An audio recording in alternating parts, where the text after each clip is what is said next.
Hamas agreed to cease fire across the border, a potentially tenuous halt to the fiercest fighting in decades following days of destruction and attacks.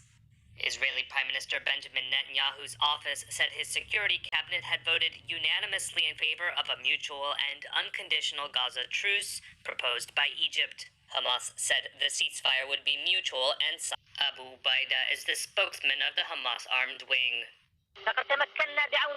With the help of God, we were able to humiliate the enemy, its fragile entity, and its savage army.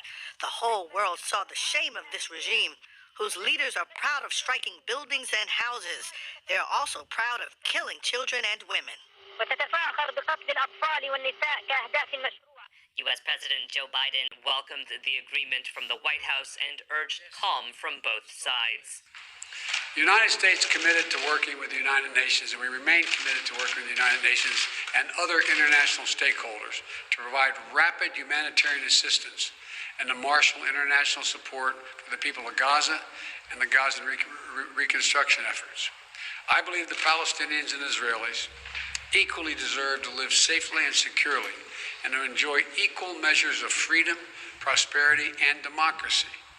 My administration will continue our quiet, relentless diplomacy toward that end.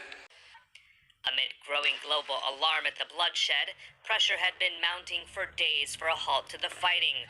On Wednesday, President Biden urged Netanyahu to seek de-escalation, while Egypt, Qatar, and the United Nations sought mediation. Egyptian President Abdel Fattah al-Sisi had ordered 2 security delegations into Israel and the Palestinian territories to work towards upholding the ceasefire, Egyptian state TV reported. Since the fighting began on May 10th, health officials in Gaza said 232 Palestinians, including 65 children, had been killed and more than 1,900 wounded in aerial bombardments. Authorities put the death toll in Israel at 12, with hundreds of people what they saw as Israeli curbs on their rights in Jerusalem, including during police confrontations with protesters at Al-Aqsa Mosque.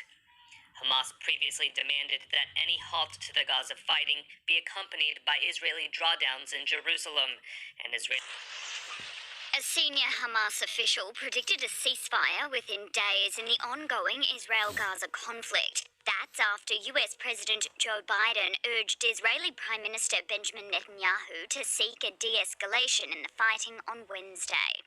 An Egyptian security source said the sides had agreed in principle to a ceasefire after help from mediators, but details were still being negotiated in secret. However, Israel's intelligence minister Eli Cohen refused to be drawn on any details when asked on public radio if it would begin on Friday. He said, "We will finish the operation when we decide we have attained our goals."